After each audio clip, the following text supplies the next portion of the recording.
Good evening. Welcome to the Tuesday, March 4th, regular meeting of the Town of Orange Planning and Zoning Commission. I'd like to ask those in attendance to please introduce themselves. Tamara Costello, Administrative Assistant. Rick Miagioni.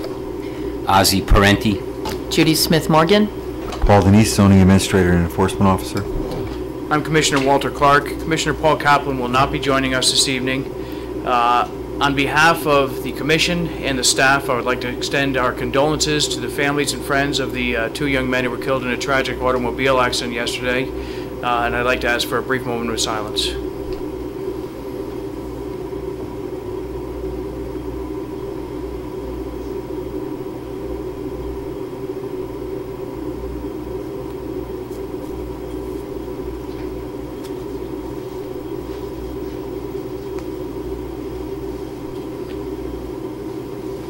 Thank you. I'd like to point out the location of our emergency exits for those seated in the audience. The first one is in the middle of the room to my right, your left, where most of us enter and exit the building from on a regular basis. The other two are in the hallway, again to my right, your left. The first one on the left-hand side immediately upon entering the hallway. The final exit and entrance is at the end of that hallway. First item on tonight's agenda is a request from Fieldstone Village, from Anderson Wilcox rather, for project grade adjustments for Fieldstone Village. I do not see the applicant present. Paul, did you have any contact with them? Yeah, I talked to Doug Anderson on the phone last week. I thought he was going to be here. Okay. Well, we'll move on with the agenda, and if they arrive, we'll address the situation. Does anybody have any comments or questions on that proposal?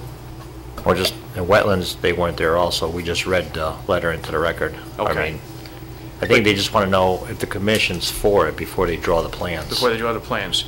Right. Okay. In talking to Scott, the process would be that, I guess if you guys conceptually embraced it at the meeting. Right. If we did the same thing, then they would then go with the plans to wetlands and then come back with formalized They didn't want to plans. spend the money to draw the plans Right. if we already had a negative. Yeah. I don't have any objection to the plan as I understand their proposal. The most critical aspect of that is the homes that adjoin or are adjacent to Skyview Drive. And my understanding is that those elevations will not change, and it's only the lower portion of the project that will change. That's correct. It's only the lower. I do have a little bit of concern when we read further down in the letter. There was a notation in there that they wish to have things approved administratively in the interest of time. I think typically we do that except in cases where Paul and or Scott feel that it's gone a little bit beyond where they feel comfortable making an administrative decision. I don't know if they're asking for some type of I think more the process variance on that Scott and I talked about was that if you conceptually don't have a problem or issue, it's going to go back to wetlands with the plans and then back to you with the plans. We are going to review a plan because there's no way you could do this project just by eye. You're going to need plans and grades. It's a sizable project. Are there any other thoughts or comments from the Commission? The way I read this, I mean, they do specify what it is they would like to do, but I think that they want that change they describe and others, whatever may come up, to be handled administratively rather than coming to the Commission. I think that's the real gist of the letter. Yeah. And as I said, my only question is a proposed modification like that, one that can be done administratively, or does it require that the Commission here does it need to be noticed as a public hearing? I think for something like this, because there was so much interest in the elevations and the grading, that it be done at the public meetings. Yeah. Does it require a public hearing? No, not require. No, it shouldn't require a public hearing, but it should occur at a public meeting. And that's typical of a lot of site plans. Paul and Scott do make administrative changes, but they also make judgment calls as to the size and effect of their changes. The applicant just came in. If you'd like to address us, or we're discussing you, Doug. Oh, okay. Right.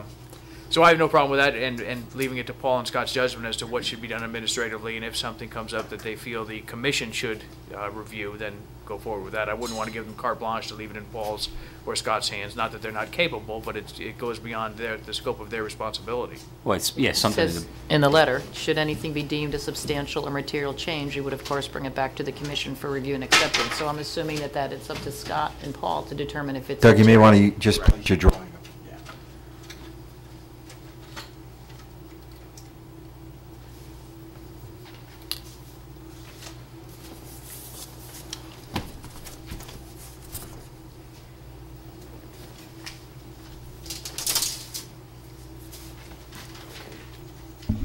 For the record, Doug Anderson from Anderson Wilcox. As you read in the letter, in kind of going through the process here, we kind of realized a couple things that might make more sense with respect to the overall development plan and kind of have an immaterial effect on the overall final product. So, and essentially is by raising the site more or less from the edge of the southerly side of Sunrise Hill Circle and almost on a kind of a hinged type scenario. What I did here is, this is kind of rough, but sort of kind of explains. Here, Doug, why don't we put it up with the clips?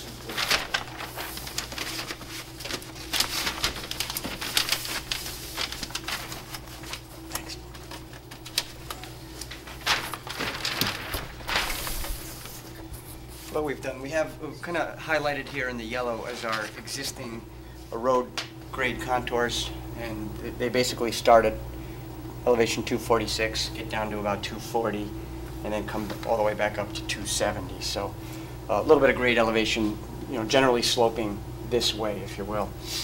So, knowing one of the concerns was, raising the site in aggregate, if you will, the whole site. There was some talk maybe about some concern that bringing these units up would, obstruct or come into view, if you will, of the residents on Skyview. We are substantially below those, but just, kind of erring on the side of conservancy, we've said if what we do is more or less pick the grading up from 246 to 248, 248 to 250, so consistently at 2 foot, and that might change, by 2.5 foot, 18 inches, something like that, as we kind of rework that, and catch basins may move a little bit here or there, because there's really there's 2 points of interaction, the main entry and the interaction with the entry over on the community center, and then obviously there's the entry over here, but because of the grading and so forth, that grades out okay. So what we had thought we would do is we would more or less keep the road grade along the upper or southerly side of the site consistent with the plan. And the plan generally has a pretty good pickup, if you will, of elevation between Sunrise Hill Circle, this Yarrow Way, and then Goose Lane, which is kind of denoted in the walkout scenario of what we call the larger homes there. So what we'd like to do is, like I said, keep this grading more or less the same, and sort of basically take the site and kind of tilt it back this way a little bit, and consistently pick the grade up, as I had said, between 18 inches and 30 inches throughout the whole northerly and side of Sunrise Hill, Deerfield Lane, so on and so forth, all still substantially below the grade, which is at 280, more or less, along Skyview Road. So this road system is 20 to 25 feet below, the existing grade here. Obviously, a little higher up in this area, but visually, we feel will have no impact with respect to the homes that we're building or the existing homes, coupled with the fact that we have a substantial tree buffer, that has trees in excess of 15 plus feet. So the reality is, you could probably bring these units up to 2 feet, and it would be immaterial to the to Skyview. But again, just kind of keeping everybody on the same page, thought it be prudent just to kind of leave those and pick the grade up there. And basically what it does, we have two situations that occur where we're tying into the basin here, where we have still the ability to grade into this area without, you know, any kind of material change to the grading or aesthetics. A little tight point around the edge of this building here, which might, you know, require an 18-inch to 24-inch kind of little retaining wall, if you will, that will kind of tie into the grade there. And more or less, we should be able to grade this all out. There are walkouts without, again, materially affecting the visual of what the project is. So, Doug, I have two questions. You said that the grade on the upper road here, or the most southerly road, I'll call it, correct, is going to remain substantially the same. Correct. Yeah. How substantially is it going to be? Exactly the same? Yeah, basically, what we're proposing here is, as you make your way up the hill, proposed contour grade was 250 at this point.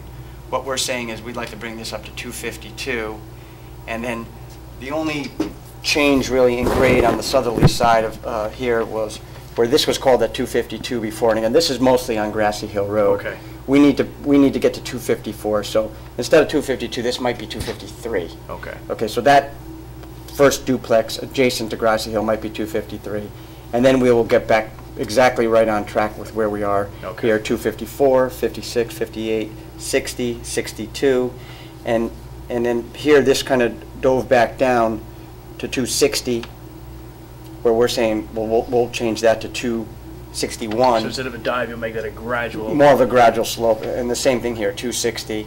So 258, 260, 256, 258. So consistently, more or less a 2-foot increase in grade through the center here.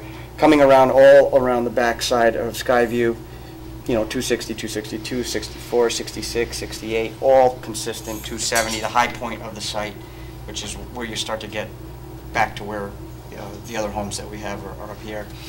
And then instead of diving down in such a steep format from 268 to 266 before, what we're thinking is, you know, 268 to 267, and then 264 to 266. So that gradually will allow us to just kind of like pick that grade up, really. But the critical component, which, as you know, is the visual sky view, correct. And that's not going to change at all. Okay. Not at all. Okay. You noted in your letter that this is going to result in a substantial decrease in the amount of material that's going to be removed from the site. Any correct. idea how many loads? The load. This will almost balance the site, maybe with even just a little bit of a shortfall with respect to the grading, you know, existing topography, proposed topography. But the other, you know, big generator is obviously all the cellar holes that are you know, part of this project. So some of that material may go and actually completely balance the site. It's not much. It's very close. But what it will do is, obviously, you know, if we had to remove this excess fill on this, just call it general cut fill to establish grade, you know, we're talking about a relatively large surplus of material in a short time frame, which means heavy activity over a long period, you know, over a short period of time. Whereas as the homes get built over the 5 years, if you will, a couple hundred yards per foundation leaves the site. You know, ideally in a perfect world, we would pick it up even more and pick up the fill that we would generate from here, but it just gets a little complicated with utilities and so forth if we can't get the base grade established. So, you know, it just allows us kind of to disperse that excess fill over. But it will be a significant reduction in truck traffic leaving the site? Correct, yeah. Okay. Like I said, almost to the point of, I mean, there's still truck traffic, obviously, but we've almost got the site to balance completely, where I think we were plus, you know, 100,000 yeah, it was net significant off. Yeah, it might have even been more. So I don't object to the plan. In theory, it has to go back to wetlands, as I understand it, and then Oh, they're coming back with a drawn up finalized plan. with the grades. Right. It's like, yeah, basically, I mean, what we were trying to do is, you know, versus spending a lot of time and investment in coming up with a new grading plan, is like Scott presented, is conceptually this is what we want to do. Obviously, if it's okay with wetlands, if it's okay with you guys, we'll do all the work, we'll get the plans, get the grading, all the new, call it a, revision set, if you will. Because even though he wants to raise it 2 feet, the slopes of the road are going to change and locations of catch basins are Sure. going to change Yeah. to catch the water. Absolutely. Right. And now I see you're grading already near Route 34. Is that asphalt grade there now? I mean, it looks pretty high already. Up in this area here? Yeah. That's base grade right now. Base grade? Yeah. And that's actually not, there are actually some stakes out there that, it's probably filled to this point, at this point in time, so that will start to get, they'll No, start to because if tow you're that pushing in. the house further back. Locations won't stay. The house is We'll- not going to move back. There's going to be No, higher. I mean, right now, what he has graded, if the house is going back the way he has graded, it's going to be a steep drop from the back of the house to Route 34. Yeah, That's what I'm asking. these are all walkouts, so we're Okay. going to actually pick up quite a bit of Okay, grade. that's what you could do? We're going Okay. to pick up grade Okay. from road elevations to walkout, that's From the basement? 8-9 feet. Walk out from the correct. basement, okay. Exactly. I mean, they may not be walkouts, but they'll be walkout style houses, maybe with windows or something, but probably not doors out, if you will. No, if you went any higher, you might need a wall there, with the way you're. Yeah, going. right now, this grades out fine, and actually, we have, like I said, we have more, where we can grade, and we're more or less talking 2 feet, so we may even be able to But see, when you say. to 2 drop feet- these down Right, maybe when a you say foot. 2 feet for the road, the house is 2 feet higher too, so it's 4 feet. No, it's 2, the net is 2. In other words, we're just picking up 2 feet, but we may be able to, we haven't committed to this, but we may be able to drop these units a foot. So our net fill, because basically, obviously, if you're 2 feet, if everything's 2 feet, that means you have to grade out, you have to pick up that 2 feet in grade, if you will. So that means more or less you're talking one more contour line to meet the existing grade by picking everything up 2 feet. Right, but when you do the whole site 2 feet, the houses have to go up also, they can't stay the Correct, same, right? but the relationship to the road and the houses stays the same. Same, yeah. It's just that final grade behind the house is what, so it won't be 4 feet, it would be 2 feet. And we may play around with it, we may be able to drop these a foot, so our net is a. Yeah, the only concern is where Route 34 is. You know what I'm Correct. saying, if you look at it, it's gonna be steep back there. I just don't know where the location of the homes will be compared to what you have graded already. Yeah. Just driving by, looking at it. Yeah, but that's only changing, as It's you about said, by 2 feet anyway. The grade will have to be extended more because of the increase in the contour line. Correct, yeah. And we're about 100 feet off a 34-inch curb right now, 120, something like that. So I guess what he's asking for now is an approval in concept of this proposal. Do we need to take a vote on it, or just express our consideration, or? Just wait until they get the plans in front of you, that's fine. I think you let the applicant know that there's no issues Do with the it. commissioners have any concerns or questions on this proposal? No. Sounds good to us. Okay. Okay. Thank you. Thank you.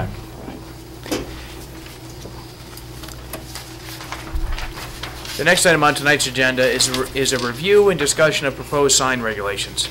I had sent out an email with the revisions of what we had discussed at our last meeting to the best of my ability to read my notes. I didn't get back to them for about a week, and when I was looking over I was a little confused in my own scribble there. So I believe I included all the revisions that we discussed, and I didn't know if I had erred, and if anybody noticed any errors that I had made in interpreting my notes. And I also spoke to the town attorney.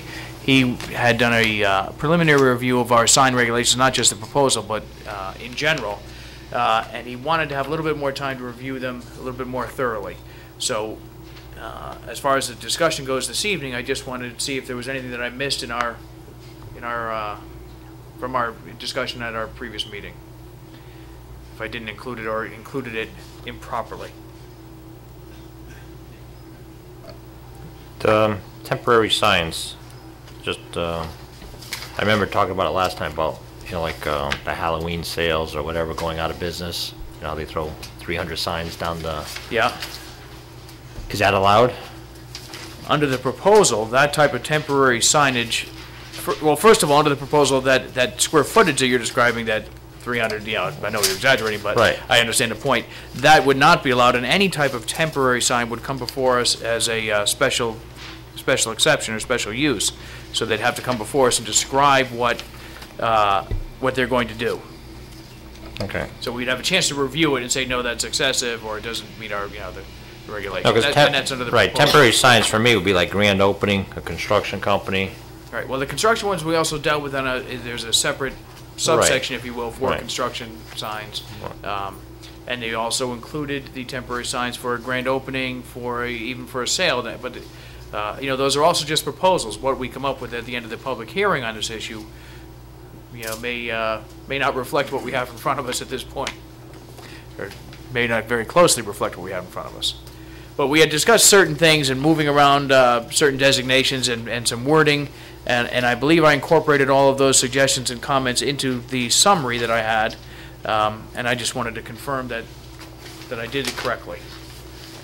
It seems like you did. I mean, we covered a lot of ground in that last meeting on these things. What's are we going to get this now printed in a draft form? What we're gonna do is what I expect to do is that I'm gonna get together with Vinny sometime before our next meeting. See if he has any strong concerns of things we should change or amend here, and then we'll ask Mr. Miller to come and sit down, and we'll go over and come up with a final draft with Mr. Miller here with us, probably Vinny as well, so that we don't cross any legal lines, and then we'll have a final draft and take a vote on it if we decide to go that route and then amend the regulation. Then Paul will have to send it out for notice and schedule a public hearing. Okay.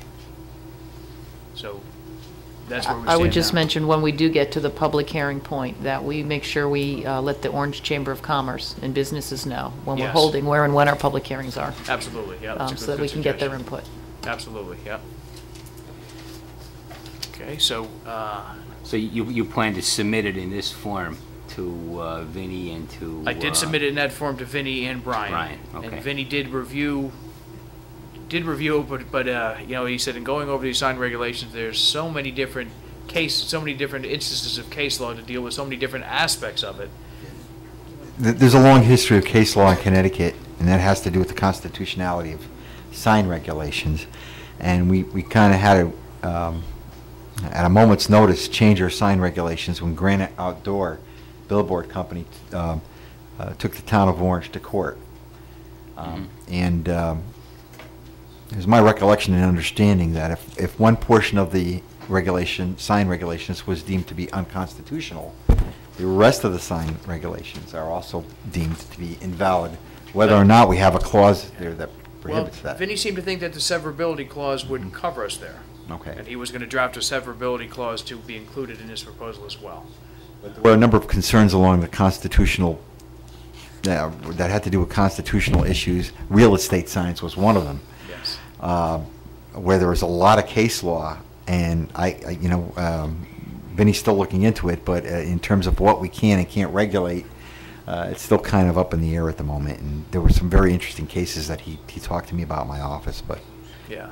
I think those are the types of things he has to look at. He ended up spending quite a bit more time than he thought he would have to on this, and realized he's going to have to spend quite a bit more time on this.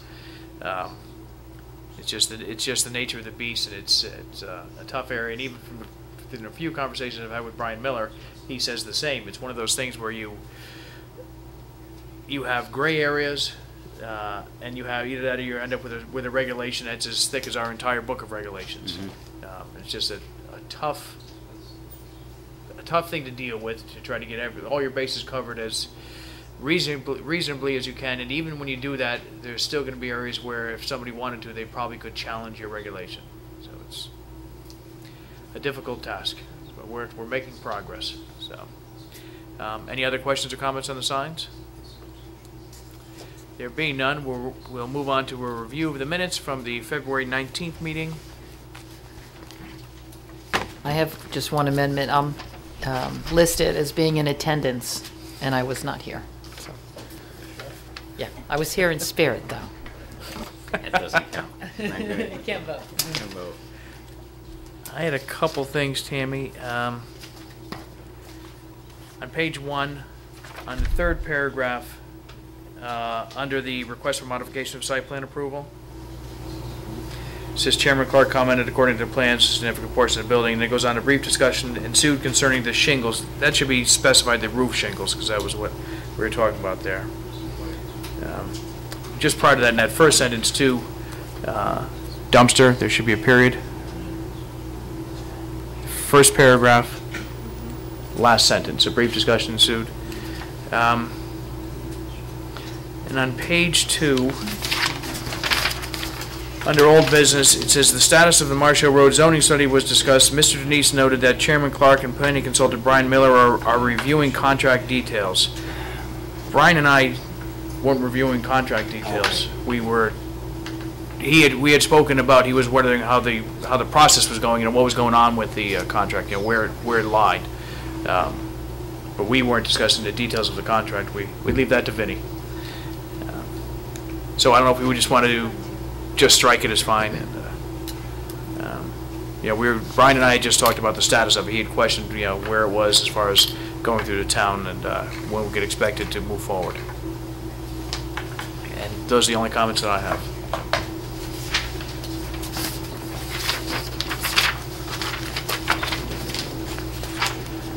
Are there any other changes or observations? Make a motion to approve the minutes as amended. Good motion. All those in favor signify by saying aye. Aye. Aye. Abstained? 301. The next item on tonight's agenda is old business. I have nothing to add under old business. Does anybody else have anything they'd like to bring up under old business? There being none, we'll move on to new business.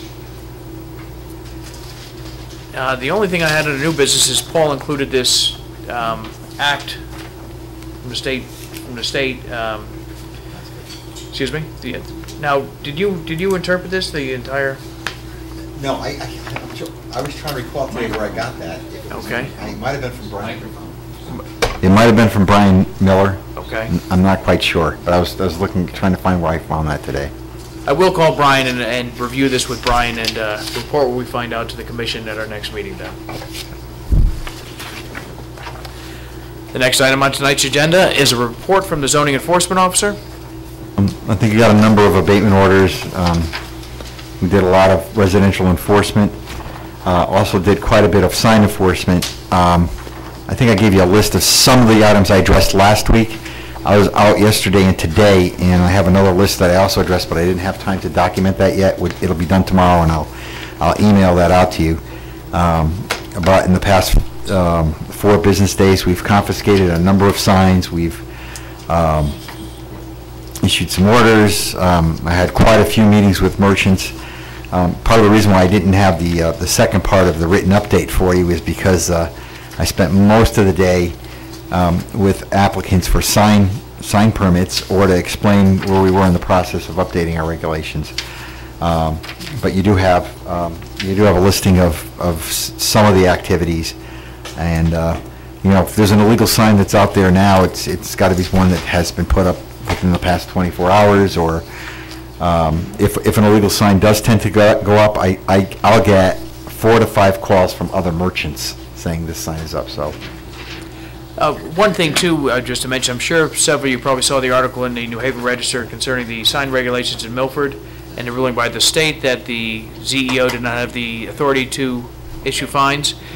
Paul can explain it better than I, but we are correct in issuing our fines the way we do it here. I think what they were talking about was their zoning ordinance. The way we approached the fining, the citations ordinance here, is we made it a municipal ordinance, which is separate and apart from the zoning ordinance. And that's never been challenged to date. There's a number of communities that have gone that way.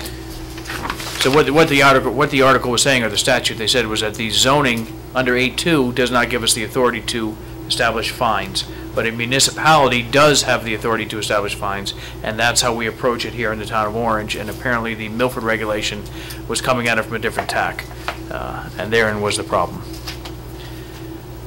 Are there any other questions or comments for Paul? I have just a statement to make on the trash over at Target, on that embankment that faces the residential. It's just all littered. And Okay. even some of the areas of their parking lot. Okay, I have issued warnings to them in the past. I'll take a look at it. and Okay, yeah, if you If could, we thank might you. be able to do more than just a warning this time. Okay. Thank you, Judy. Are there any other questions or comments for Paul? There being none, we'll move on to the next portion of our meeting, which is our public hearing. And I'll ask Secretary Oscar Parenti to read the public notice there. Okay. Notice is hereby given that on Tuesday, March 4, 2008, at 8 p.m. at the Orange Town Hall, 617 Orange Center Road, the Orange Town Plan and Zoning Commission will conduct a public hearing on the following. Application for the conversion of a single-family dwelling to accommodate an elderly apartment. Application number 65 for property known as 419 Orange Center Road, submitted by owner Bonnie Lee Perlaka, to construct a 900 square foot elderly apartment. A copy of this notice has been filed with the Orange Town Clerk, dated in Orange, Connecticut, this 14th day of February 2008. Thank you very much. The first item on our public hearing, though, is a continuation of the re-subdivision application noted as Farm River Estates, submitted by Farm River Estates, LLC. Would the applicant like to come forward?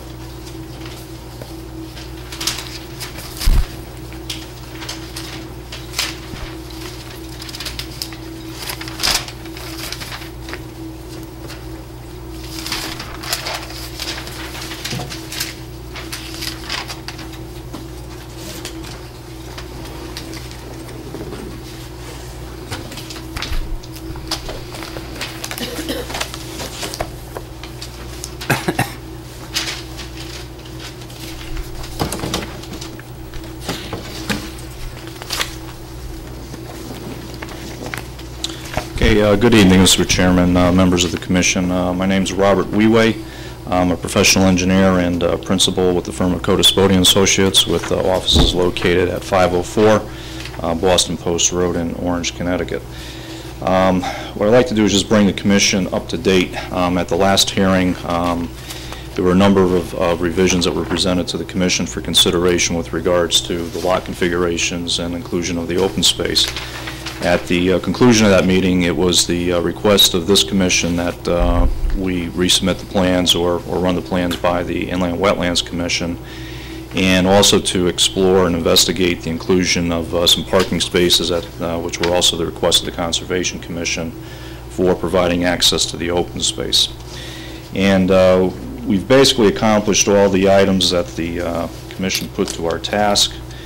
And what I'd like to do is just distribute a couple of handouts, and these were also used at the Inland Wetlands presentation.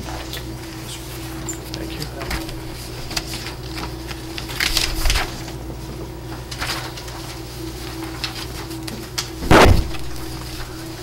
And hopefully there's enough copies to go around.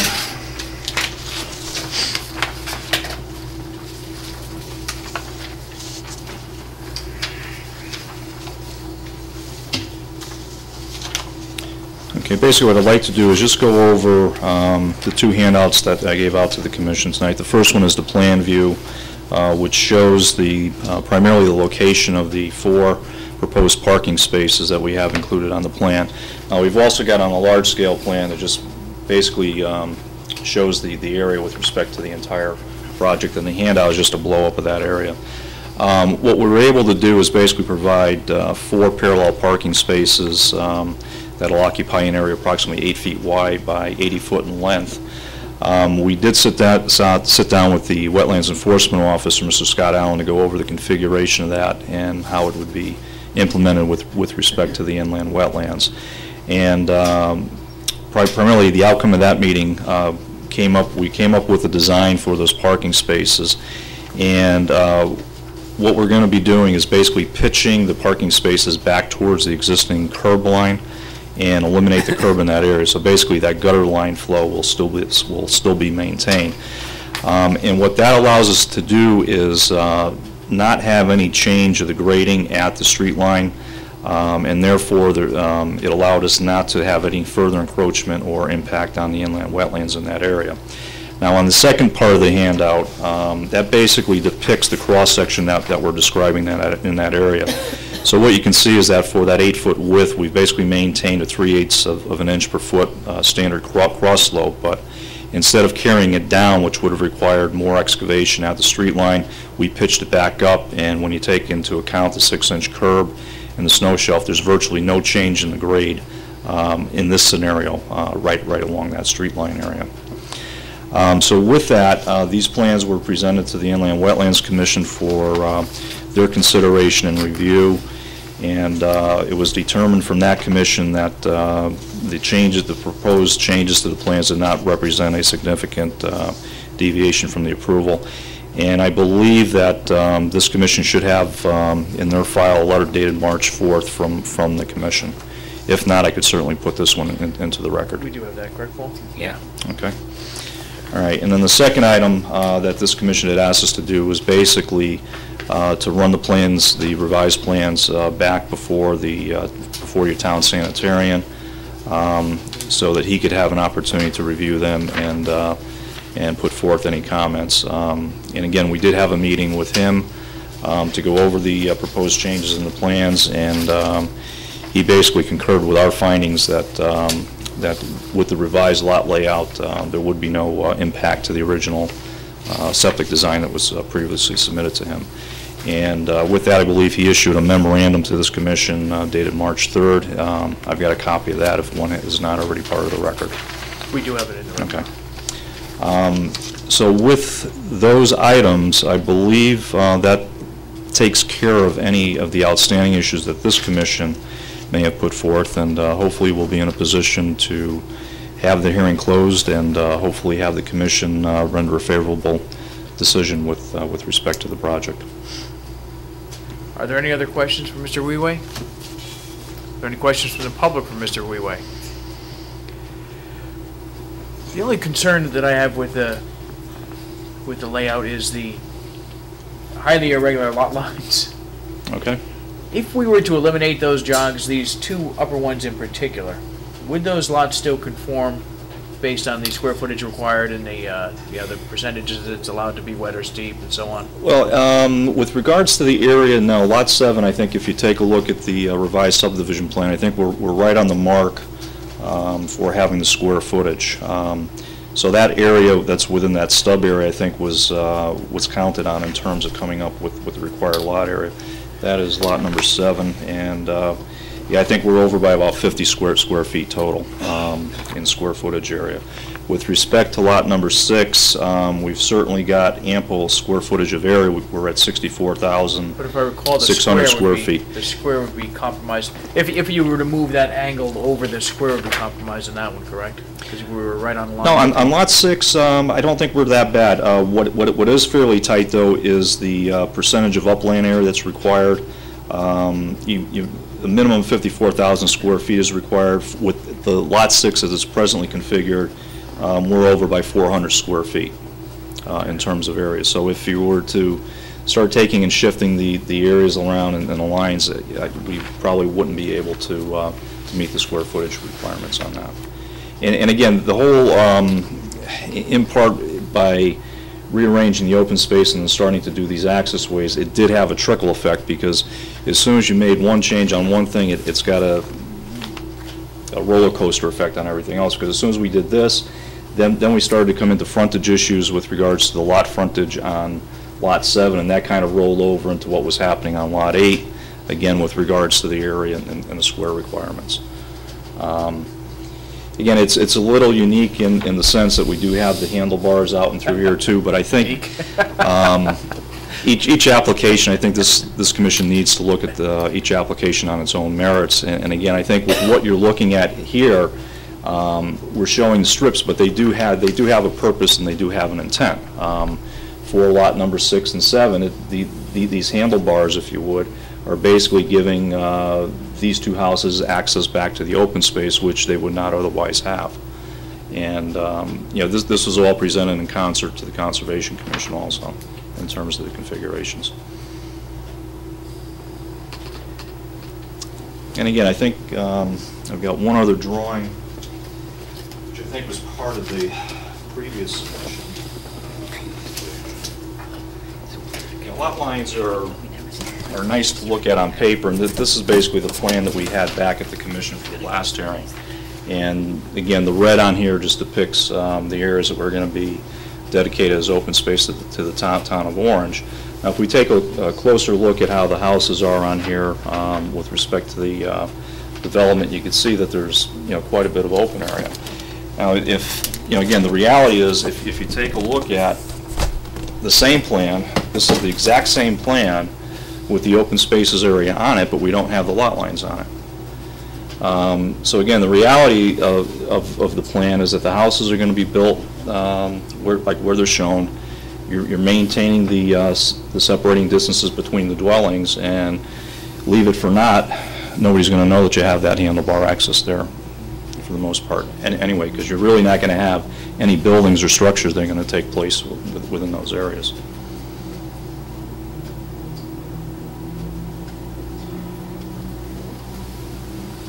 Questions or comments from the commissioners?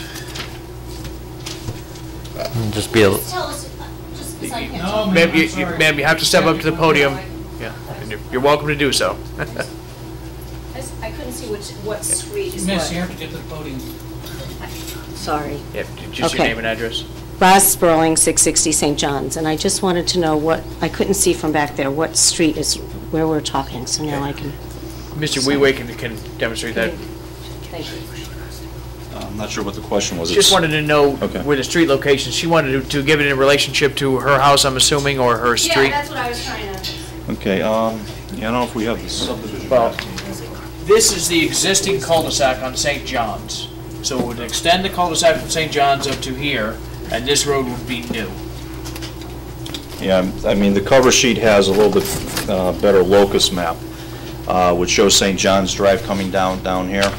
So it's just, as the chairman pointed out, it's just going to be an extension of St. John's Drive. The cul-de-sac that's there right now is going to be abandoned. It'll be reloamed and seeded in that area, then the roadway just extended down into the subdivision. Here's where it is now. Are there any other questions or comments from the commissioners? Observations? Requests for information? on the box culvert, I know there's a 10-foot drop. What is it, 10-foot drop about 25 feet?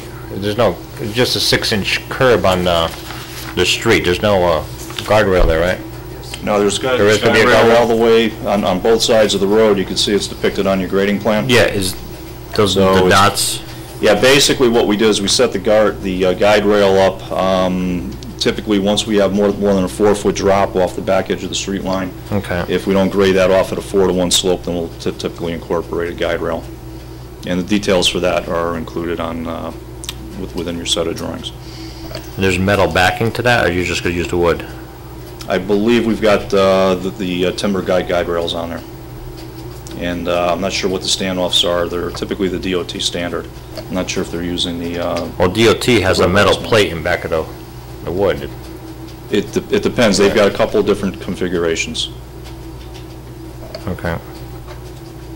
But they would be the DOT specs. Yeah, I think, well, I mean, we could... They have both. The Yeah, reason I'm we can asking, answer the that wood was snapped real versus the one with the metal plate in Yeah. the back would, I mean, if you would just need that really over the box culvert, that's where the steepest part is. Yeah, it's basically just going to be in that immediate area there. The details are on sheet SP8.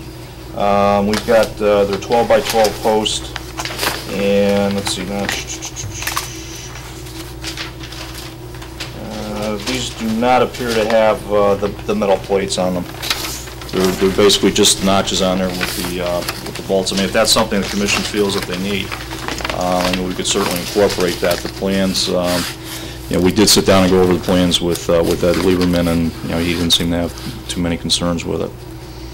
But again, if this commission feels it's warranted, then, I mean, we'd certainly change the detail on that. I would think you would only need it on this side. If you're coming down the curb that way, that's the only way you're gonna get to hit and go over it. The rest of it's too straight. Jeff, did you?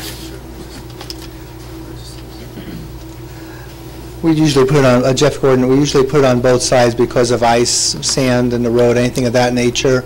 But these are the 12 by 12 posts, and this is a detail with the notches on the inboard side, so you have the full meat of the post on the back side of it to give us some protection. Not the one where they mortise out the center and then they crack in time and whatnot. This is a pretty substantial Right. post. No, because I know they dry out after time. Do we want to make a requirement that they have a metal backing?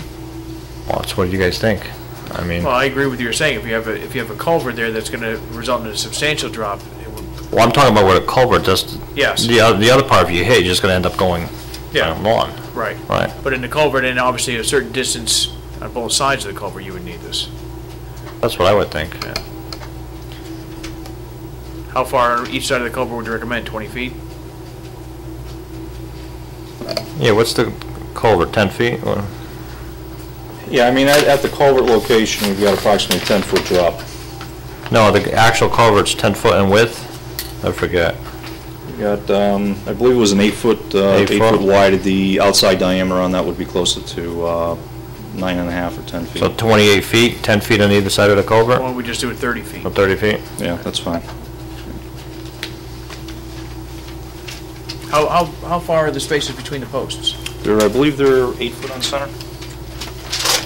They're either going to be 8s or 10s. Actually, these are 6. So 30 works then? Okay. You wouldn't want to have the backing to be midway between, doesn't make sense, so.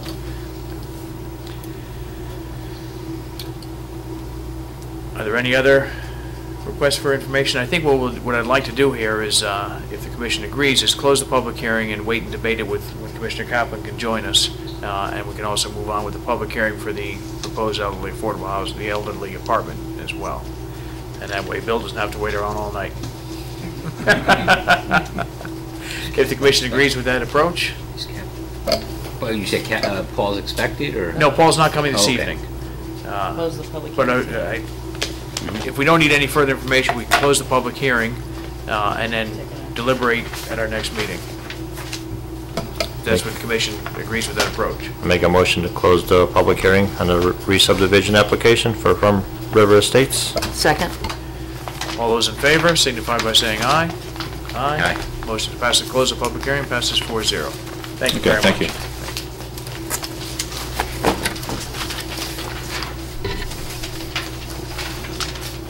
The next item on our agenda is an application for the conversion of a single-family dwelling to accommodate an elderly apartment.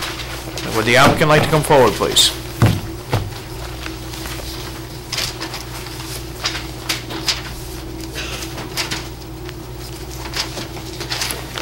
Good evening.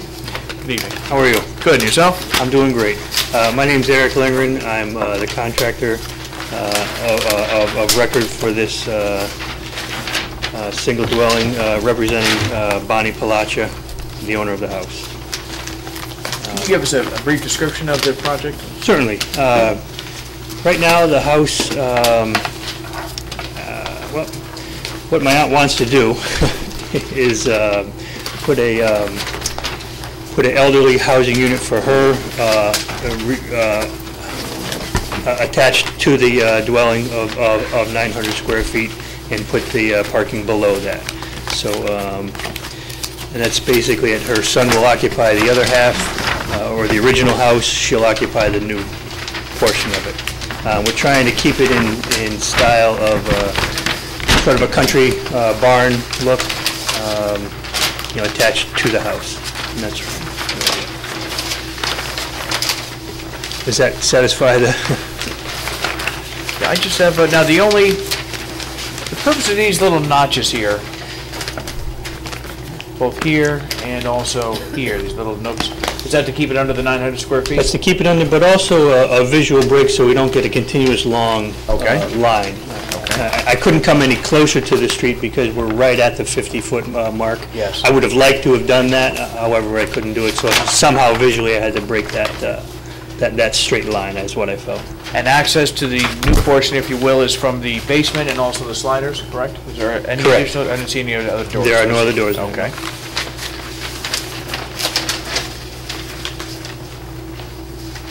We're adding one more bay. We had a notation from the town sanitarian. He has certain requirements that if we were to approve this, we have to make those conditional. Requires an expansion of the existing system, an upgrading of the tank, an extension of the leaching fields, and the wetlands enforcement officer requires that stormwater discharge from the new roof area must go into an underground structure. Correct. Have they been incorporated, I mean, no, they're not on this part of the plan, but No, but when we go further from this point, we'll have those in. As a matter of fact, there is from the sanitary contractor, there is a plan already existing for that. That's been reviewed by the sanitarian. okay. And I should say reviewed and approved already for that, so. Is there going to be a walk-up attic? What's that? A walk-up attic? Right now, there is no, we can't, because we only have the 900 square feet. We may at some point attach it to the other residents. There'll be a pull-down stair for access up there at this point, but there'll be no stairway for it. The upper attic, at some point, they could attach it to the part of the main home, as long as there's no connection to this portion. Well, I could just see the design. Yeah. That you could. Sure, yeah, because Use it. you would have that other Right. story there.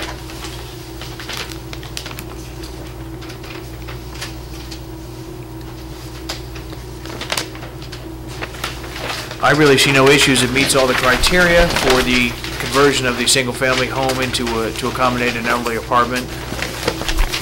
The home, in addition, meet the setback requirements.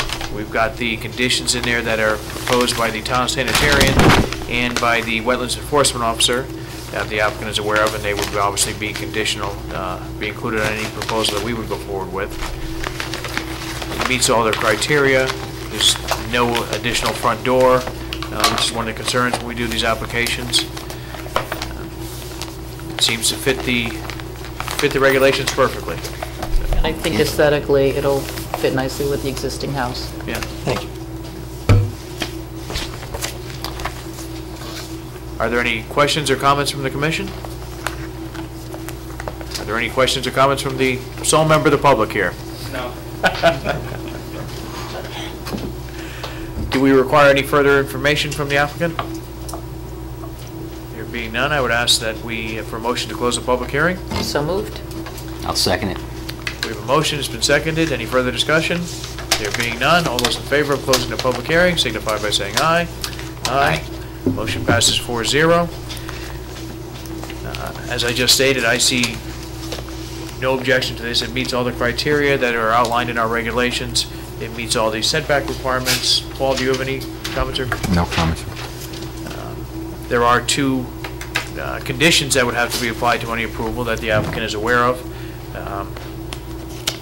Other than that, I see no reason to not go forward with this, and I would ask if any commissioner has would like to make a motion. Make a motion to approve the application for the conversion of a single-family dwelling to accommodate an elderly apartment. Application number 65 for property known as 419 Orange Center Road, submitted by owner Bonnie Lee Delicia to construct a 900 square foot elderly apartment.